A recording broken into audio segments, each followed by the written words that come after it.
Kaname, un élève de deuxième année de lycée, se détendait et naviguait sur son téléphone cherchant à acheter une moto lorsque son ami proche, Shinozuka, s'est soudain précipité, lui montrant une photo d'un phénomène étrange se répandant dans tout Shibuya.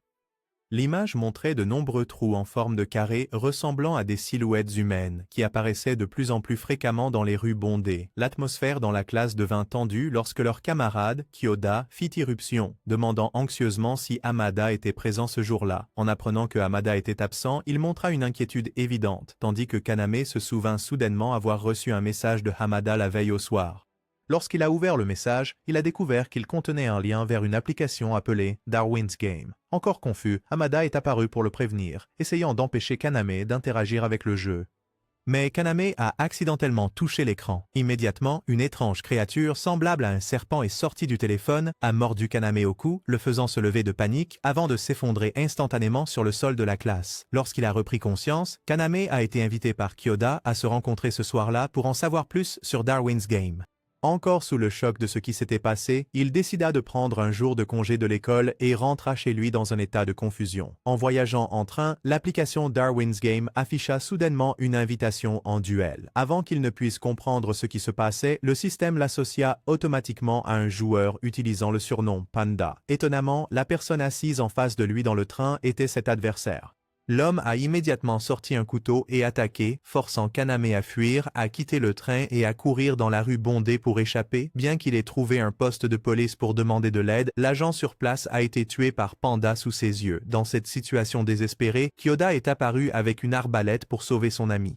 Malgré avoir été touché par une flèche, Panda a réussi à utiliser son pouvoir d'invisibilité pour s'approcher et blesser gravement Kyoda. Alors que l'adversaire chancelait à cause de ses blessures, Kaname a rapidement aidé Kyoda à s'échapper vers un parking à proximité. En chemin, Kyoda a révélé que ce qui se passait faisait partie des règles brutales de survie de Darwin's Game, où les participants sont forcés de se battre à mort pour survivre. Les deux ont essayé de tenir bon au parking. Kaname voulait appeler à l'aide, mais Kyoda a expliqué que le jeu n'autorise pas les joueurs à contacter le monde extérieur. Plus tard, Panda les a retrouvés dans leur cachette. Sans autre option, Kaname laissa Kyoda dans un endroit sûr et détourna l'assassin en l'entraînant dans une course-poursuite. Selon son ami, s'il pouvait survivre jusqu'à l'expiration du chronomètre du match, il gagnerait. Panda devint à nouveau invisible et se précipita avec son couteau. Mais pendant la poursuite, il trébucha malheureusement sur une voiture et tomba. À ce moment-là, le temps du match s'est terminé. Le corps de l'adversaire a commencé à afficher d'étranges formations cubiques, puis s'est progressivement désintégré, avec des parties du corps disparaissant dans le néant. En quelques secondes, là où il était allongé, est apparu un trou carré profond, identique à ceux que Shinozuka avait partagés sur la photo la veille. Panda avait en fait été celui qui avait tué Hamada plus tôt. Lorsque Hamada a été attaqué, il avait réussi à envoyer un message de détresse à Kaname, mais Kaname ne l'a ouvert que le lendemain matin, rendant tout cela trop tard. De retour à Kyoda, Kaname a découvert que son ami n'avait pas survécu non plus, ne laissant qu'un dernier message, espérant que Kaname continuerait à vivre pour surmonter le jeu. À ce moment-là, Kaname a reçu un nouveau message d'un joueur avec le pseudo Shuka, lui proposant de se rencontrer dans un entrepôt de la zone portuaire s'il voulait de l'aide. Lorsqu'il est arrivé, il a rencontré une fille blonde nommée Shuka. Elle a admis avoir suivi Kaname en secret depuis qu'il a rejoint Darwin's Game. Shuka a exigé que Kaname démontre sa capacité spéciale accordée par le jeu appelée un sigil, mais Kaname n'en savait rien. Shuka a expliqué qu'un sigil est une capacité spéciale unique que chaque joueur possède après avoir été mordu par le serpent dans l'application. Typiquement, les joueurs peuvent activer cette compétence sans aucune aide. Bien que l'application inclue une section détaillant les informations de chaque sigil individuel, le compte de Kaname affichait une erreur et ne pouvait pas être identifié. Shuka a décidé de tester le pouvoir de Kaname en le défiant à un match de Darwin's Game. Son sigil lui permettait de contrôler des chaînes en fer. Dès que le duel commença, elle se précipita en avant, obligeant Kaname à fuir à travers l'entrepôt. Bien qu'il ait acheté une arme à feu pour se défendre avant d'arriver, il l'avait laissée chez lui, craignant des ennuis juridiques. En courant, il découvrit soudainement une arme apparaissant dans sa main, peut-être activée par son sigil. Il l'utilisa immédiatement pour contre-attaquer, forçant Shuka à esquiver. Profitant de cet avantage, Kaname créa un piège en détruisant le système électrique, puis sortit de l'obscurité pour maîtriser son adversaire. Il déclara qu'il ne voulait tuer personne, sauf si c'était absolument nécessaire, et espérait encore qu'ils pourraient tous les deux survivre. Face à la détermination de Kaname, Shuka accepta de se rendre et, à partir de ce moment, le considéra comme le chef de leur groupe. Immédiatement après que tout se soit calmé, Kaname s'effondra d'épuisement sur l'épaule de la fille blonde. Alors que la lumière du matin filtrait à travers les fissures de la fenêtre, Kaname se réveilla lentement pour se retrouver dans l'appartement de Shuka avec la fille blonde qui avait été avec lui lors de la bataille de vie ou de mort dans Darwin's Game la nuit précédente. Après ce qui s'était passé, Shuka proposa de manière proactive de former une alliance avec Kaname pour mieux se coordonner dans les batailles à venir. Malgré quelques soupçons persistants, Kaname acquiesça à cette offre bien intentionnée. Cependant, comme son niveau n'avait pas encore atteint B2, il ne pouvait pas officiellement diriger un groupe. Par conséquent, leur relation restait temporairement au niveau de l'amitié dans le système. Shuka a passé la matinée à expliquer en détail les fonctionnalités du jeu. Elle a révélé que chaque fois que les joueurs gagnent des matchs, ils reçoivent un certain nombre de points. Ces points peuvent être convertis en monnaie ou utilisés pour acheter des objets de soutien. L'un des objets les plus utiles s'appelle Abri, qui permet aux joueurs de se cacher temporairement du système de correspondance pendant une semaine. Pendant ce temps, personne ne peut les défier via la fonction automatique, bien que les rencontres directes en dehors du jeu soient toujours inévitables s'ils rencontrent des adversaires dans la vie réelle. Immédiatement après, Kaname a testé la fonction de conversion en utilisant 10 points pour échanger contre de l'argent, avec un résultat qui l'a laissé stupéfait. Cette petite quantité de points s'est convertie en 1 million de yens. Le lendemain matin, Shuka a arrangé de le rencontrer à un autre endroit. Avant de partir, elle a rappelé à Kaname de garder absolument le secret sur Darwin's Game, car toute divulgation d'informations à des personnes extérieures serait sévèrement punie par le système. Pour cette raison, les joueurs vétérans utilisaient souvent le surnom D-Game au lieu du nom complet du jeu. Cette rencontre a eu lieu à Shibuya, où un événement rare, la chasse au trésor, se tenait aujourd'hui, attirant de nombreux joueurs de divers niveaux. Ils sont rapidement arrivés et ont attendu l'heure de début. En attendant Shuka, qui était allé aux toilettes, Kaname en a profité pour consulter son téléphone et vérifier des informations. Soudain, un inconnu s'est précipité et a arraché l'appareil de sa main, puis a fait signe à Kaname de le suivre.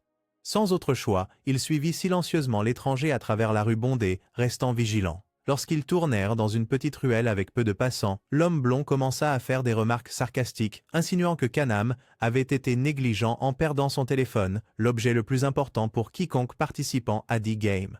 Selon cette personne, laisser tomber ou se faire voler son appareil équivalait à mettre fin à son destin dans ce jeu brutal. Après avoir forcé Kaname à le suivre dans une ruelle étroite et isolée, le mystérieux homme blond a finalement révélé son véritable objectif. Il n'était pas un voleur ordinaire, mais un joueur expérimenté dans Darwin's Game, appartenant même à un groupe de haut rang. Son motif pour approcher Kaname n'était pas le téléphone, mais la curiosité. Il voulait vérifier les capacités d'un nouveau venu qui venait d'entrer dans cette arène féroce, quelqu'un qui avait survécu à une rencontre avec Shuka, une guerrière légendaire surnommée la Reine Invaincue, qui n'avait jamais perdu un seul match depuis son entrée dans le jeu. Après avoir clarifié son objectif, l'homme a rendu le téléphone à Kaname et l'a défié à un duel en tête-à-tête pour déterminer leurs compétences respectives. Pour Kaname, c'était une action dénuée de sens, car il ne voulait pas gaspiller d'énergie dans des combats inutiles. Cependant, son refus n'arrêta pas l'autre personne. Dès que Kaname montra sa non-coopération, l'autre homme lança immédiatement un coup direct qui le mit à terre avant qu'il ne puisse réagir. Forcé dans un coin sans autre option, Kaname dut riposter. Il invoqua rapidement une arme électrique, un taser formé à partir de sa propre capacité de sigil et chargea activement vers le challenger. Bien que l'autre personne ait habilement évité l'attaque directe, il permit imprudemment à Kaname de lui voler le téléphone. Ayant sécurisé la possession la plus importante de son adversaire, Kaname l'utilisa comme monnaie d'échange, menaçant de détruire l'appareil si la personne devant lui ne mettait pas fin à cette confrontation inutile. La situation s'est inversée de manière inattendue, mettant le joueur blond sur la défensive pour la première fois. Juste au moment où les tensions atteignaient leur paroxysme, Shuka est soudainement apparu avec un regard vigilant, forçant l'adversaire à reculer. Sans autre issue à cette situation embarrassante, le provocateur n'a eu d'autre choix que de se rendre. Après avoir rendu le téléphone à son propriétaire légitime, Kaname a finalement appris l'identité de son adversaire. Il s'appelait Inukai, membre de la célèbre organisation Danju Boxing Club. Il s'est avéré qu'Inukai n'était qu'un lycéen, un an en dessous de Kaname, mais avec des capacités de combat bien supérieures à celles des gens normaux.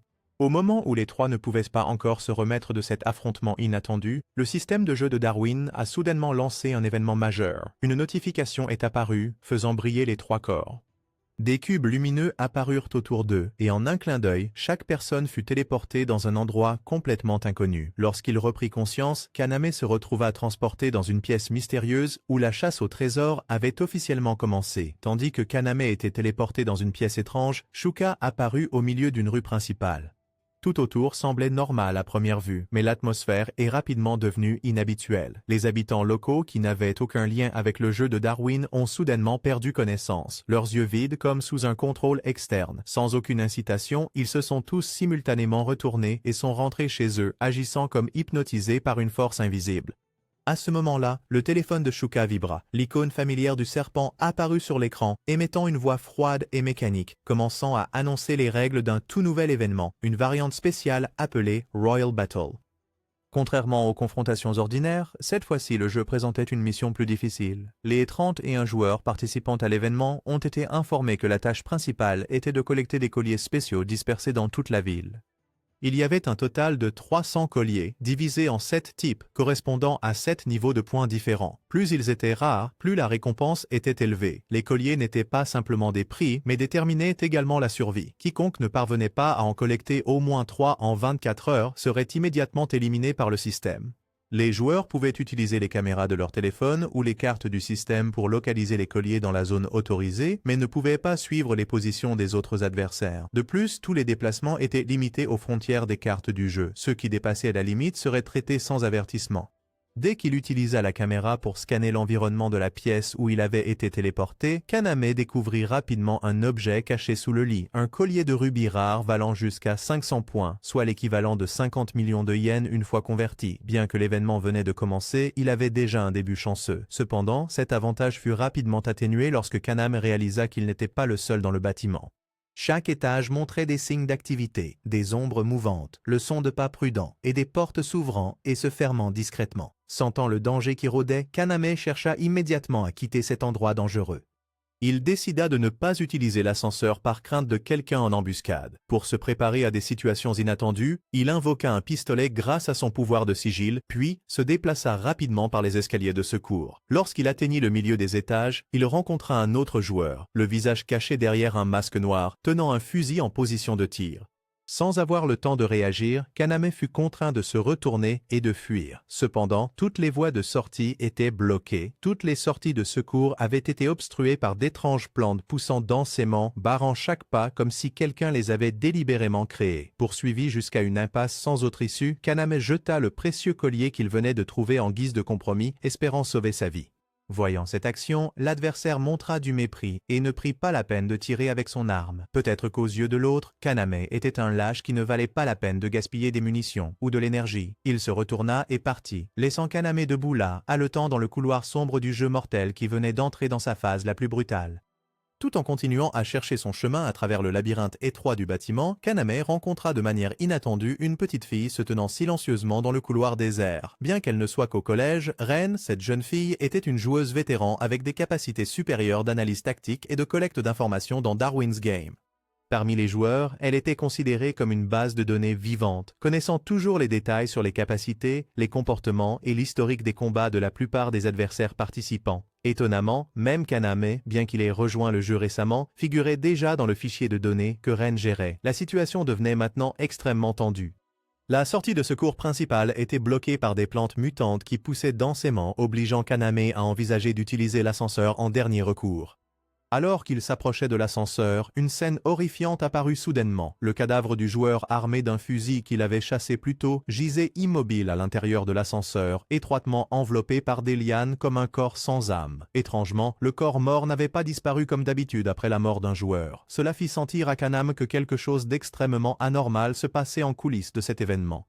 Sans autre alternative viable, Kaname a proposé de manière proactive une alliance avec Ren pour travailler ensemble à trouver une voie de sortie. Alors qu'il s'enfonçait plus profondément dans le couloir rempli de dangers, Ren partagea une nouvelle découverte qu'elle venait d'analyser. La personne à l'origine du phénomène végétal anormal dans le bâtiment n'était autre qu'un joueur dangereux surnommé le planteur de fleurs. Selon ses observations, cet adversaire possédait un sceau de contrôle des plantes de haut niveau, lui permettant de créer des lianes capables de contraindre et de contrôler le comportement des cibles. En entendant cela, Kaname commença à s'inquiéter. Il émit l'hypothèse que les joueurs qui semblaient avoir chuté n'étaient pas réellement éliminés du jeu, mais maintenus dans un état végétatif, devenant des outils au service du plan du maître. Les développements ultérieurs confirmèrent rapidement cette spéculation. Des individus apparemment sans esprit attaquèrent soudainement à nouveau, comme des marionnettes manipulées dans un jeu traquant les survivants restants. Toute l'architecture du bâtiment semblait avoir été transformée en un labyrinthe mortel où aucun couloir n'était sûr. Une possibilité plus dangereuse a émergé dans l'esprit de Kanem. Peut-être que tout le système de surveillance du bâtiment était tombé entre les mains de l'adversaire. Si c'est vrai, chaque mouvement qu'il faisait avec Ren était sous contrôle. Réalisant que la situation ne pouvait pas continuer, Kaname prit la décision audacieuse de détruire toutes les caméras apparaissant sur leur chemin. Bien que cette action augmentât le risque d'une poursuite directe, il choisit tout de même de prendre ce risque pour couper la source d'information de l'ennemi. Dans la bataille de survie appelée Darwin's Game, la vie n'appartient parfois pas aux plus forts, mais à ceux qui ont assez de lucidité pour enlever l'avantage de l'adversaire même dans l'obscurité. Après avoir habilement évité la poursuite des joueurs manipulés par des pouvoirs de contrôle des plantes, Kaname et Shuka ont rapidement trouvé une pièce cachée à l'étage intermédiaire du gratte-ciel, un endroit où ils ont temporairement échappé à l'observation de l'adversaire. Dans cet espace tendu et silencieux, Shuka n'a pas mis longtemps à déduire que la personne manipulant toutes les lianes était le fleuriste, un joueur aux capacités de contrôle des plantes extrêmement dangereuses, surveillant probablement chacun de leurs mouvements à travers le système de surveillance installé dans la salle de contrôle du bâtiment. Réalisant qu'il ne pouvait plus rester passif, elle a immédiatement élaboré une stratégie audacieuse pour forcer l'adversaire à se révéler directement. En utilisant des grenades qu'elle avait précédemment achetées via la fonctionnalité Gacha de l'application Darwin's Game, Shuka a fait exploser les masses végétales étroitement enroulées autour de la zone de l'escalier où l'accès était fortement bloqué. Cela a créé un couloir sûr menant aux étages inférieurs. La jeune femme courageuse a pris le rôle d'appât, se précipitant vers la cafétéria pour attirer l'attention de tous les joueurs contrôlés, tandis que Kaname saisissait l'occasion en or de se faufiler rapidement par une fenêtre étroite, se dirigeant directement vers le hall, la zone offrant le chemin le plus court vers le centre de contrôle du bâtiment. Shuka, malgré la poursuite rapprochée par des ennemis armés, gardait un calme admirable. Grâce à la compétence spéciale accordée par le système de Darwin's Game, une forme de capacité de calcul spatial pouvant prédire la vitesse et les angles de mouvement avec une précision quasi parfaite, elle pouvait anticiper la trajectoire de chaque balle et ajuster sa posture d'esquive avec une flexibilité incroyable. Cette agilité l'a aidé à semer rapidement ses poursuivants sans subir de blessures. Pendant ce temps, dans le hall, Kaname s'approchait prudemment de la salle de contrôle, soupçonné d'être le centre de commandement des Vines. Le plan bien coordonné entre les deux a forcé le fleuriste à quitter sa position sécurisée, confrontant directement le joueur connu sous le nom de Sunset Ravens. À son apparition, il utilisa pleinement son talent, provoquant la convergence immédiate de plantes massives dans la zone, s'enroulant autour de son corps pour former une armure vivante, une coque dense apparemment immunisée contre les attaques ordinaires. Bien qu'il soit mentalement préparé, Kaname fut tout de même surpris par la robustesse de l'armure végétale. Les balles du fusil qu'il avait créé grâce à son pouvoir de matérialisation échouèrent complètement à pénétrer cette couche défensive. Reconnaissant la situation désespérée, Kaname fut contraint de lancer une bombe étourdissante pour interrompre l'attaque, puis de se retirer rapidement dans une pièce voisine pour se regrouper. Cependant, le fleuriste ne manqua pas l'occasion de contre-attaquer. Il chargea comme un tourbillon et asséna un coup dévastateur, projetant Kaname au sol, temporairement inconscient. Dans ce moment de vie ou de mort, à la fine frontière entre la défaite et la survie, Kaname se souvint soudain que sa capacité ne se limitait pas à créer des armes. Il pouvait également intervenir dans leur structure détaillée. Il changea immédiatement la formule, augmentant le contenu explosif de chaque balle pour créer une pression de pénétration plus forte. Le tir suivant était une preuve claire de l'évolution de la pensée de combat de Kaname. Les balles améliorées ont percé l'armure apparemment impénétrable du fleuriste, forçant l'adversaire à fléchir sous la puissance de feu continu. Bien qu'il ait eu l'occasion de l'achever sur le champ, Kaname a choisi d'épargner l'autre joueur, une décision humaine rarement vue dans ce monde intrinsèquement brutal. Peu de temps après, Ren apparut, la fille géniale en analyse de données qui avait surveillé tout le processus à distance. Tous les trois, y compris Kaname, Ren et Shuka, adversaires lors de leur première rencontre, ont finalement choisi de s'asseoir ensemble et ont décidé de former une alliance de survie. Dans un jeu mortel comme Darwin's Game, où la seule règle est qu'il n'y a pas de règle, la force collective est le bouclier le plus puissant contre la mort. Ren n'a pas caché le danger potentiel qui planait au-dessus de leur tête. Parmi les plus de 300 joueurs participant à ce match royal, il existait un individu extrêmement sanguinaire, Wang, le chef de la célèbre organisation Ace. Il ne se battait pas pour des points ou des récompenses, mais prenait simplement le meurtre comme un plaisir malsain. Selon la conjecture de Ren, il était très probable que cette personne visait le gratte-ciel, où se trouvait une grande concentration de colliers précieux, comme un terrain de chasse parfait pour sa soif de sang insatiable. Sans aucun doute, le temps paisible était terminé, et le véritable cauchemar ne faisait que commencer. Alors que la fumée de la bataille avec le fleuriste ne s'était pas complètement dissipée, un autre joueur à l'apparence mystérieuse, le visage caché derrière un masque de protection, avait survécu au chaos grâce à la chance de ne pas être affecté par la compétence de contrôle des plantes. Remarquant que cette personne possédait des capacités de combat et un calme surprenant, Kaname, qui devenait progressivement le leader spirituel du groupe, a proposé de manière proactive qu'ils rejoignent leurs forces pour renforcer leur puissance collective en vue des batailles brutales à venir. Cependant, ce joueur étrange ne faisait pas facilement confiance à qui que ce soit. Hanté par le fait d'avoir été contrôlé comme une marionnette vivante, il semblait méfiant, surtout face à Iragi, celui avec les capacités de contrôle des plantes qui l'avait fait perdre complètement le contrôle de lui-même. Pour cette raison, il refusa franchement l'invitation, ne voulant pas collaborer à nouveau avec quelqu'un qu'il avait transformé en outil de combat involontaire. Malgré ce refus, Kaname garda une attitude calme, ne forçant pas la personne masquée à se joindre. Cependant, lorsqu'il entendit parler de Wang, le chef infâme de l'organisation Ace, les yeux de l'autre changèrent soudainement de couleur. Une colère couvante semblait s'embraser, révélant un passé non résolu. Après quelques secondes de silence, le joueur mystérieux retira son masque, révélant sa véritable identité dans le jeu, Ryuji. Cette action marqua un tournant, le moment où il entra officiellement en alliance avec Kaname. En même temps, Iragi, qui avait autrefois été contrôlé par une force plus puissante, choisit également de se joindre au groupe, devenant un allié fiable. Grâce à son sigil de contrôle des plantes, il fut immédiatement chargé de bloquer toutes les approches du bâtiment.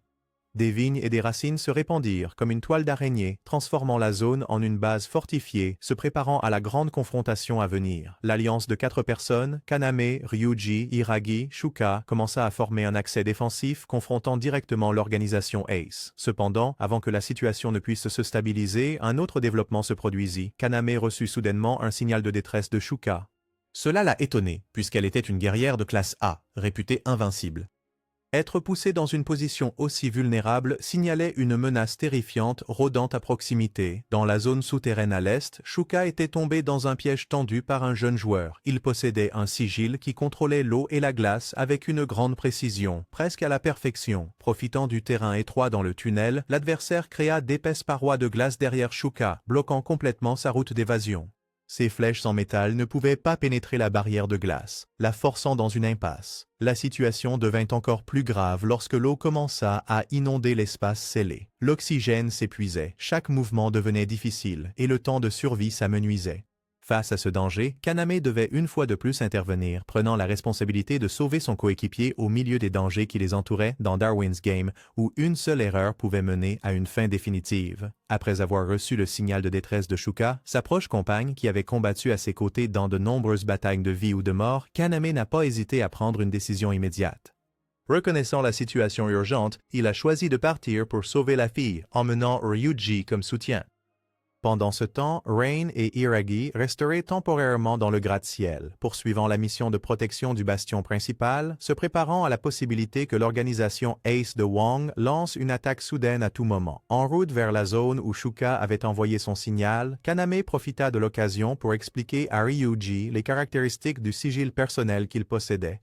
La capacité de Kaname, le marteau du dieu du feu, lui permettait de copier des objets qu'il avait touchés directement, bien que la limitation résidât dans la complexité de la structure. Des objets simples, comme des armes portatives ou de petits appareils, pouvaient être copiés parfaitement, mais pour des objets avec des structures mécaniques sophistiquées ou des systèmes électroniques à plusieurs couches, la recréation était presque impossible. Alors que le groupe de Kaname approchait des coordonnées cibles, Rain et Iragi se séparèrent pour s'occuper de l'observation de la zone autour du bâtiment. En vérifiant les dispositifs caractéristiques des bracelets des joueurs de Darwin's Game, ils découvrirent que chacun avait un code QR contenant une séquence numérique, aucune n'étant identique.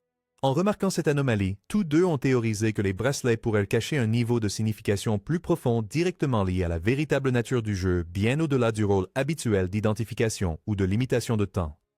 Au même moment, Kaname et Ryuji ont suivi le signal du bracelet de Shuka, arrivant à un tunnel piétonnier à la périphérie sud de la ville. Devant l'entrée, ils ont vu une fille, apparemment timide, se tenant silencieusement. Bien que méfiant, Kaname a choisi de l'ignorer et a continué à suivre le signal. Finalement, le signal l'a conduit à une section du tunnel submergée dans l'eau. Sans hésitation, il a plongé, déterminé à trouver Shuka à tout prix, tandis que Ryuji restait en arrière pour monter la garde. Dès que Kaname est parti, Ryuji a commencé à sentir que quelque chose clochait avec cette fille étrange. Ses yeux étaient trop alertes, ne montrant aucun signe de panique ou de peur. Sentant une intention meurtrière se répandre silencieusement, Ryuji sortit immédiatement son arme, l'interrogeant sur son véritable but. Sans esquive, la fille révéla rapidement sa véritable identité. Elle était Suta, possesseur de capacités de contrôle de l'eau et de la glace, qui avait gravement blessé Shuka dans le tunnel. Immédiatement après, il courut soudainement vers une boutique en ruine à proximité, entamant une autre poursuite tendue. Tandis que Ryuji continuait à poursuivre son adversaire, il se retrouva rapidement dans une position difficile à contrôler. La personne qu'il a rencontrée était un adolescent avec des pouvoirs de manipulation de la glace, un sceau rare avec la capacité de contrôler l'environnement physique de manière désavantageuse pour les ennemis. Avec une vitesse de réaction extrêmement rapide et des compétences aiguisées d'utilisation du terrain, le garçon a non seulement créé des murs de glace pour bloquer les mouvements de Ryuji, mais l'a aussi habilement piégé avec des plaques solidifiées sous ses pieds, rendant chaque mouvement lent. Juste au moment où une lame de glace acérée était sur le point de plonger dans un point faible vital sur le corps de Ryuji, quelque chose d'inattendu se produisit. Une autre personnalité à l'intérieur du garçon contrôlant la glace s'éveilla soudainement. Cette entité interne prit le contrôle en un instant, retenant le comportement extrême avant que la lame ne touche la chair de l'adversaire. En même temps, dans le tunnel d'eau profondément sous la ville, Kaname effectuait une mission extrêmement dangereuse. Déterminé à découvrir où se trouvait Shuka, il accepta le risque de plonger dans le couloir rempli d'eau glacée qui avait autrefois été complètement gelé par l'influence des sigils environnants. Le mur de glace épais bloquant l'entrée obligea Kaname à utiliser une arme à main pour ouvrir une petite brèche assez grande pour que son corps puisse s'y glisser. Chaque coup consommait une force considérable, tandis que l'oxygène s'épuisait de plus en plus. Nageant à travers la glace fissurée, il continua à plonger plus profondément, entrant dans une zone d'eau noire comme l'encre sans lumière. Après une recherche urgente avec une visibilité limitée, Kaname découvrit Shuka, sa coéquipière proche, inconsciente, flottant dans l'eau glaciale. Son visage était pâle, sa respiration faible, des signes indiquant que son état était devenu extrêmement critique. Sans se permettre d'hésiter une seule seconde, Kaname a tiré Shuka à la surface. Dès qu'ils ont eu suffisamment d'air pour respirer, il a immédiatement commencé la réanimation en utilisant des compressions thoraciques combinées à une respiration artificielle. Chaque souffle insufflé était une supplication pour la survie envoyée à la fragile chance qui restait. Enfin, après une longue série de secondes tendues, la respiration de Shuka se stabilisa progressivement. Ses yeux s'ouvrirent légèrement, ternes mais reflétant encore une incroyable vigilance. Ensemble, ils essayèrent de nager à contre-courant pour retourner dans la zone sûre au-dessus, bien que chaque mouvement devienne laborieux. Lorsqu'ils atteignirent le rivage, dans ce rare moment de calme, Shuka révéla une vérité qu'elle avait enfouie depuis longtemps. Son motif pour rejoindre Darwin's Game n'avait jamais été lié aux récompenses matérielles ou à une renommée illusoire. Toutes ses actions étaient dirigées vers un objectif personnel, retrouver le meurtrier qui avait tué ses parents sous ses yeux alors que son enfance n'était pas encore terminée. En cherchant les détails restants, Shuka découvrit accidentellement une installation cachée de Darwin's Game sur l'appareil personnel de son père. Cette coïncidence inexplicable lui fit croire que l'auteur de la tragédie se trouvait parmi les concurrents présents dans ce jeu brutal, et ainsi elle choisit de l'affronter de sa propre vie. Sur Terre, Ryuji, après une lutte tendue avec le contrôleur de glace, avait réussi à maîtriser la fille qui l'accompagnait. Quand tout le monde s'est rassemblé, des émotions contradictoires ont surgi. Shuka a d'abord exprimé le désir de punir la jeune femme en raison de sa connexion à l'attaque, mais s'est arrêté en voyant son apparence innocente, surtout quand quelqu'un a rappelé le moment où elle a reçu un bouche-à-bouche de Kaname pour lui sauver la vie. Le visage de Shuka est soudainement devenu rouge, une émotion rare de la guerrière d'acier, habituellement si froide sur le champ de bataille. Cette étrange fille s'est ensuite présentée comme Sui. Contrairement aux joueurs ordinaires, elle possédait le sigil contrôlant les liquides à un niveau flexible. Mais ce qui a le plus choqué le groupe, c'est que dans ce petit corps existait une autre entité, son frère jumeau décédé nommé Suta. Après un grave accident, la conscience de Suta, par un mécanisme flou, s'est fusionnée avec le corps physique de Sui. Les deux coexistaient maintenant dans un seul corps, se relayant pour le contrôler selon l'état mental. Un téléphone séparé était le seul pont maintenant la frontière de l'ego entre eux. Le sigil de chaque personne avait des propriétés opposées. Sui pouvait manipuler les liquides, tandis que Suta possédait la capacité de geler toute humidité environnante en glace physique. Impressionné par la capacité spéciale et l'attitude sincère, Kaname a choisi d'inviter Sui à rejoindre les Sunset Ravens. Sa présence a aidé à stabiliser l'équipe pendant une phase de jeu de plus en plus brutale, alors que des forces souterraines commençaient à émerger.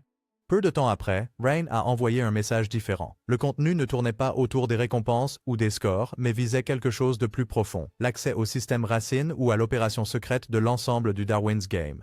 À ce moment-là, 8, sous les ordres de Wang, lança une attaque majeure visant l'abri temporaire du groupe de joueurs survivants. L'espace de l'hôtel tomba immédiatement dans le chaos. Ira, le guerrier silencieux mais loyal, reconnut la situation critique. Il a immédiatement appelé les membres suffisamment forts pour se replier vers Kaname, tandis qu'il choisissait de rester en arrière pour bloquer l'ennemi. Ira n'avait jamais cherché la victoire. Ce qu'il visait, c'était une récompense pour aider à guérir sa petite fille, une fillette du même âge que Suzune, la sœur de Suta. Pour lui, chaque choix découlait de l'amour d'un père. En affrontant Xiang et Shuka, les deux guerriers les plus forts sous les ordres de Wang, Ira, malgré avoir mis en place des pièges soigneux, s'est retrouvé en désavantage car les adversaires possédaient des capacités de feu supérieures. Après avoir vaincu l'un d'eux, il a été contraint de faire un dernier compromis en activant le mécanisme d'explosion qu'il avait préparé à l'avance dans le sous-sol. La mort de Ira n'était pas simplement un sacrifice, mais une décision portant un esprit indomptable d'accepter sa propre immolation pour préserver le chemin de survie des autres. Kana, la plus jeune membre du groupe, mais possédant une intelligence technologique extraordinaire, est malheureusement tombée entre les mains de 8 dans un rare moment d'inattention. Wang, avec sa froide cruauté et ses plans profonds, a infligé une série de tortures psychologiques et physiques contre elle. Son but était d'extraire des informations confidentielles liées à Darwin's Game, y compris le mécanisme de fonctionnement du système, des éléments non divulgués et des données que seuls quelques-uns ayant atteint le niveau le plus profond comprendraient clairement. Alors que tout le monde pensait qu'il n'y avait aucun moyen de récupérer Kana avant qu'elle ne s'effondre complètement, la force principale des Sunset Ravens réapparut soudainement de l'obscurité.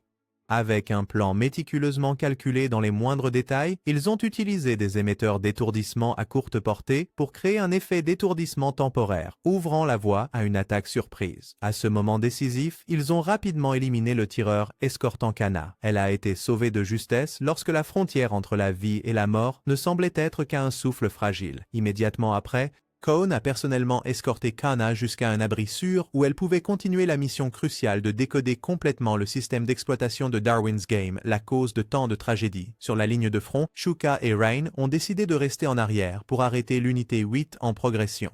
Ils ont déployé de manière proactive des tactiques de guérilla basées sur le terrain complexe de la zone urbaine abandonnée, utilisant de petits couloirs, des escaliers étroits et l'obscurité pour créer des avantages. Leur contre-attaque, bien que pas écrasante, était extrêmement efficace pour détourner la concentration de l'ennemi. Ray maintenait simultanément la communication avec Kana via le système interne, envoyant continuellement des données décryptées qu'elle avait collectées pour une analyse parallèle pendant le combat. Pendant ce temps, Ryuji, autrefois un assassin important dans le milieu souterrain, choisit de maintenir une distance tactique pour créer une pression sur le flanc. Cependant, dans une situation inattendue, il a été directement pris en embuscade, ce qui a presque complètement détruit son bras gauche. Le sang coulait continuellement, mais les yeux de Ryuji gardaient leur détermination. Réalisant qu'il ne pouvait pas continuer à se battre beaucoup plus longtemps, il sortit discrètement une grenade cachée dans ses vêtements de protection. Son objectif était clair. S'il ne pouvait pas survivre, il éliminerait au moins un pilier de 8e, affaiblissant ainsi toute la stratégie de l'adversaire de l'intérieur.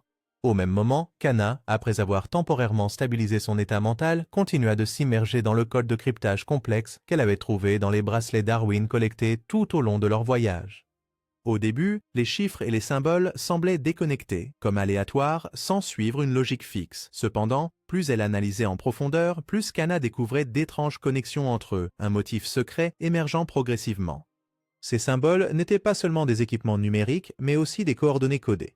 Chaque bracelet portait une partie de la carte menant au prix ultime, le contrôle du centre de Darwin's Game, où le véritable créateur du jeu s'était implanté dès les premiers jours. Grâce à son esprit analytique stratégique aiguisé, Ryan a immédiatement saisi le principe structurel du système. Elle s'est coordonnée avec Kana pour déterminer l'emplacement exact du coffre-fort central contenant la base de données originale, quelque chose qui pourrait mettre fin à Darwin's Game si cela tombait entre de bonnes mains. Cependant, le voyage ne pouvait être achevé sans s'occuper de Wang. Juste au moment où Ryuji s'apprêtait à activer la grenade fatidique, Kana est revenu de manière inattendue sur le champ de bataille, sans armes, sans posture défensive. Kana s'avança avec un calme total, le bras levé haut, tenant un objet en alliage d'argent. C'était une clé étrange, fabriquée selon des normes techniques élevées, capable de se connecter directement à la base de données centrale. Au lieu de choisir la destruction, Kana a proposé une solution qui a surpris tout le monde, la négociation. Elle était prête à échanger cette clé contre un retrait conditionnel de 8, non par peur mais pour éviter d'autres pertes inutiles.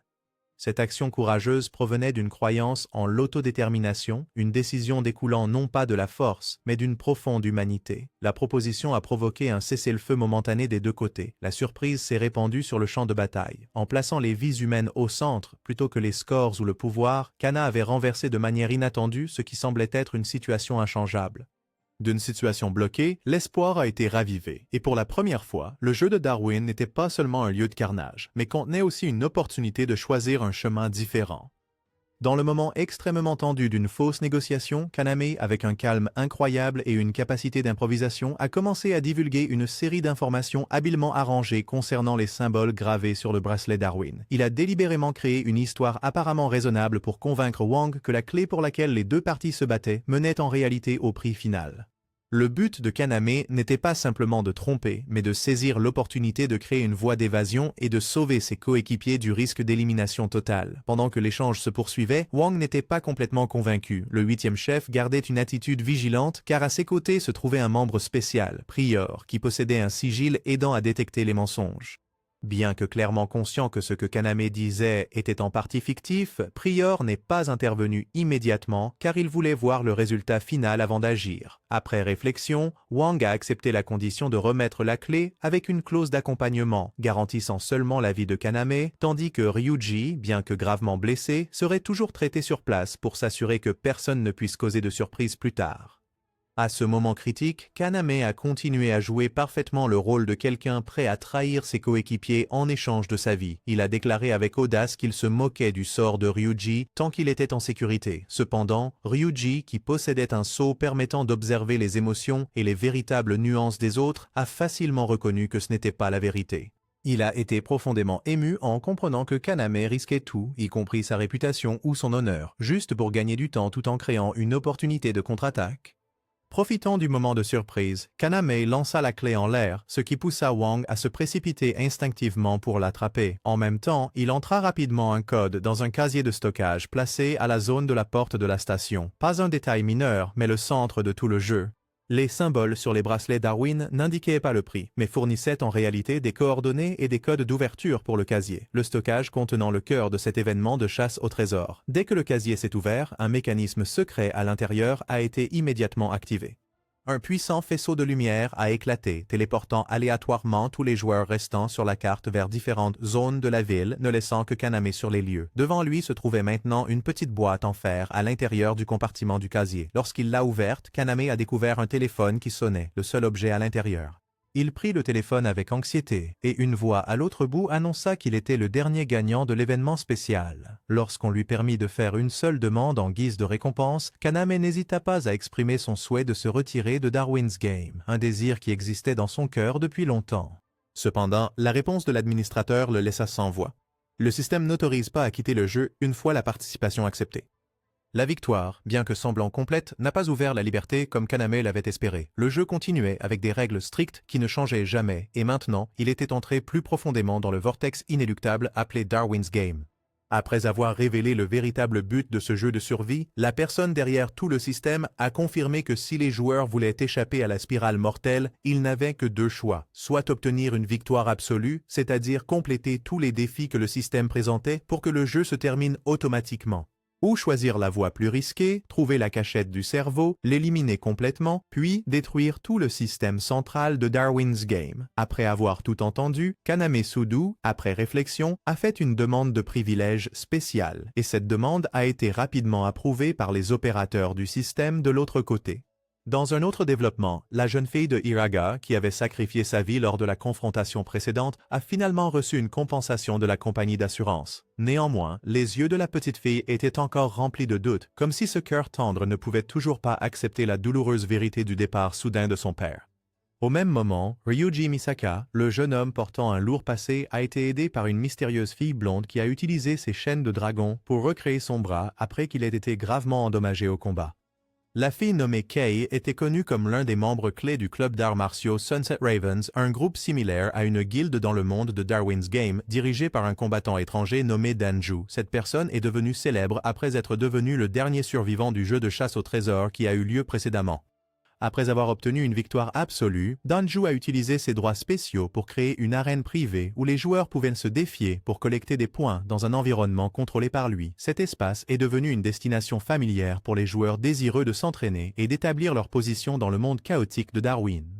Après que la chasse au trésor brutal se soit terminée avec d'innombrables pertes et sacrifices, Kaname Sudo a pris la décision audacieuse de changer complètement le paysage de Darwin's Game. Il ne voulait plus affronter seul les forces brutales de ce jeu mortel, alors il a officiellement établi sa propre alliance appelée Sunset Ravens. L'objectif du groupe était de survivre pour établir un nouvel ordre dans le monde chaotique où les humains sont forcés de se battre pour leur vie. Les membres principaux des Sunset Ravens comprenaient initialement Shuka Karino, la guerrière habile maniant des chaînes qui combattait toujours aux côtés de Kaname. Reien Kashiwagi, la fille géniale avec des capacités d'analyse tactique extrêmement précises. Ryuji Misaka, l'ancien membre de gang qui les a autrefois affrontés mais qui est maintenant loyal aux idéaux du groupe. Et Sui, la personne avec une double personnalité, la fille silencieuse et son frère jumeau Suta, vivant dans son subconscient. Dans le voyage pour étendre leur influence, Kaname a approché Danju, le chef du Clan Boxing Club, un groupe de combat opérant indépendamment dans le système d'arène souterrain de Darwin's Game. Bien que ce groupe ne soit pas antagoniste, il maintenait une attitude neutre envers les autres forces. Kaname a vu un potentiel d'alliance ici et a personnellement proposé une coopération. Danju n'a pas refusé, mais a fixé une condition claire. Si Kaname voulait devenir un allié, il devait accepter un défi direct avec lui dans un match en tête-à-tête. Malgré la disparité physique évidente, Kaname accepta le défi. Bien que Danju soit l'un des 4 joueurs les plus forts de tout le jeu, possédant des capacités de transformation biologique rendant son corps indestructible, immunisé contre les armes à feu et les armes conventionnelles, Kaname n'avait qu'un avantage en intelligence tactique. Le match penchait fortement en faveur de Danju, mais la persévérance et l'esprit combatif de Kaname firent forte impression. Bien qu'il n'ait pas gagné, il a tout de même reçu la reconnaissance de Danju, établissant avec succès une alliance stratégique avec le club de boxe. Juste au moment où la confrontation se terminait, une figure mystérieuse est soudainement apparue. Une épéiste vêtue de noir, le visage entièrement couvert par un masque, est entrée silencieusement dans l'arène. Nul autre que Liu Shulan, la personne occupant la plus haute position dans le classement des joueurs de Darwin's Game. Elle possédait une compétence inhabituelle, non pas issue du sigil, la capacité spéciale dans le jeu, mais de techniques traditionnelles existant avant qu'elle n'entre dans ce monde mortel. Cette technique appelée épée du cœur était une attaque frappant directement l'esprit de l'adversaire, donnant aux victimes l'impression authentique que leur vie venait d'être tranchée, bien que leur corps ne subisse aucune blessure. Directement dans l'arène, Xulan a utilisé cette technique pour faire sentir à Kaname qu'il était réellement mort en un instant. Ne s'arrêtant pas là, elle a continué à vaincre facilement à la fois Ryuji et Rain, 2 personnes qui avaient participé à des combats à mort avec Wang auparavant. Après avoir vaincu tout le groupe, elle n'a tué personne mais a surpris en capturant Kaname, puis s'est retirée mystérieusement. Alors que tout le monde était confus, Rain utilisa toutes ses capacités analytiques et les documents disponibles pour enquêter sur les compétences de Liu Xulan. Au cours du processus de recherche, elle découvrit que l'épée du cœur n'était pas dans le système sigil, ce qui signifie qu'elle n'était pas contrôlée par le mécanisme du jeu, mais provenait entièrement d'aptitudes d'entraînement du monde réel. Cela faisait de Xulan l'une des joueuses les plus dangereuses, presque imprévisible. Pendant ce temps, Kaname était étroitement ligotée dans la cachette de Xulan. Ce qui était étrange, c'est qu'elle ne le torturait pas, ne le menaçait pas, ni ne faisait de demandes concernant des points ou des récompenses. Après une période de silence, Xulan révéla froidement que la raison de l'enlèvement n'était pas de l'éliminer, mais pour un objectif très personnel. Elle voulait que Kaname devienne son mari. Une déclaration inattendue, complètement contradictoire au contexte brutal de Darwin's Game, a ouvert un tournant étrange que personne dans Sunset Ravens n'aurait pu anticiper. Après avoir reçu des informations de Rein Kashiwagi sur la capture de Kaname Sudo, Shuka Korino a rapidement rassemblé tous les membres de Sunset Ravens pour mettre en œuvre un plan de sauvetage. Le groupe est parti immédiatement, agissant avec détermination dans le seul but de ramener leur chef sain et sauf à tout prix. Dans une autre zone, Liu Xulan, la leader du classement de Darwin's Game, a commencé à révéler son véritable objectif. Contrairement à son apparence froide habituelle, elle a donné une raison surprenante pour son intention de poursuivre Kaname. Elle voulait produire des descendants parfaits pour le clan d'assassins qu'elle a hérité. Avec un état d'esprit génétique, Xulan croyait qu'en s'associant avec quelqu'un possédant des qualités de survie supérieures comme Kaname, elle créerait une génération idéale. Lorsqu'on l'a averti de l'approche de personnes, Xulan a immédiatement deviné que les Sunset Ravens les entouraient. Au lieu d'attendre les secours, Kaname fit une suggestion tactique. Si elle s'échappait sans blesser personne dans le groupe, il envisagerait sa proposition de mariage, un défi visant à la fois les compétences et la psychologie. Cet engagement ambigu a fait accepter Zulan. Bien qu'elle soit confiante dans sa capacité à s'échapper sans avoir besoin de frapper, elle a fait face à une formation d'élite et un système de pièges mis en place par Kaname lui-même. En conséquence, elle n'a pas pu réussir le test qui lui était imposé. Plutôt que de se confronter, Zulan déclara qu'elle rejoindrait les Sunset Ravens pour reconnaître le talent stratégique de Kaname. Malgré les regards suspicieux des membres, Kaname accepta tout de même, avec une seule condition. Si elle trahissait l'organisation, elle devait d'abord le trahir lui. Un avertissement bref, montrant à la fois calme et une foi absolue dans le pouvoir persuasif de l'idéal qu'il poursuivait. En retournant à la planque, Kaname reçut immédiatement une vidéo de Wang, le chef de l'organisation des morts-vivants de la région de l'île. Dans la vidéo, Shinozuka, l'ami fidèle de Kaname avec une corpulence rondelette, était capturé et menacé de mort si Kaname ne se présentait pas à l'endroit désigné. Cet acte ignoble poussa Kaname à la limite de son endurance, rendant impossible pour lui de rester calme. Incapable de laisser son ami proche affronter le danger, Kaname rassembla immédiatement tous les membres des Sunset Ravens, préparant une action audacieuse pour le sauver. Les accompagnants dans cette mission étaient Inukai, un combattant expérimenté du Danju Boxing Club qui avait déjà aidé Kaname au combat. Lorsque le groupe s'est approché de la zone portuaire selon les coordonnées de la vidéo, ils ont été bloqués de manière inattendue par Keiichi, un membre des Undead qui était censé avoir été éliminé lors de la précédente bataille à l'hôtel, où Hiraji avait utilisé son pouvoir spécial pour faire s'effondrer toute la structure. Inukai s'est porté volontaire pour affronter Keiichi seul afin de l'empêcher de créer des obstacles, créant ainsi des conditions pour que les autres membres puissent mener à bien la mission principale. Suei et Suta se sont rapidement coordonnés pour éliminer les sbires bloquant le chemin, dégageant les postes de garde pour ouvrir la voie vers l'entrepôt. Pendant ce temps, Kaname et Ryoji se faufilaient à travers des passages dissimulés, s'approchant silencieusement de la zone où Shinozuka était retenu captif, profitant de chaque ouverture pour éviter d'attirer l'attention. En affrontant Wang dans l'entrepôt, Kaname a non seulement vu son ami être misérablement torturé, mais a également ressenti clairement l'inhumanité impitoyable du chef des Undead. Shinozuka n'avait pas survécu à la torture brutale. Au moment où il vit le corps inerte de son ami qui avait partagé ses luttes, Kaname fut stupéfait. La douleur dans son cœur brûlait à travers la raison, allumant une colère profonde. Wang n'était pas simplement un adversaire, il était devenu un symbole de douleur impardonnable. Cette confrontation n'était pas seulement pour la survie, mais aussi une déclaration de guerre pour tout ce que Wang avait fait. Avec une rage brûlante dans le cœur, Kaname et ses camarades se sont engagés dans une bataille à mort, déterminés à mettre fin complètement à la menace des Undead, même si cela signifiait échanger toutes leurs forces restantes. Au moment où il a vu le cadavre de Shinozuka, le camarade sincère qui avait combattu à ses côtés être brutalement assassiné, les émotions de Kaname semblaient se figer complètement. De la douleur transformée en cruauté, ses yeux sont devenus sans âme, n'étant plus entravés par la raison ou la pitié. Sans hésitation, il sortit son arme, tirant un coup direct sur l'un des subordonnés de Wang. Du sang éclaboussa le mur sans une trace de regret. Aux yeux de Kaname maintenant, de telles personnes ne méritaient plus de jouer. Ils n'étaient que des déchets survivant par une cruauté insensible.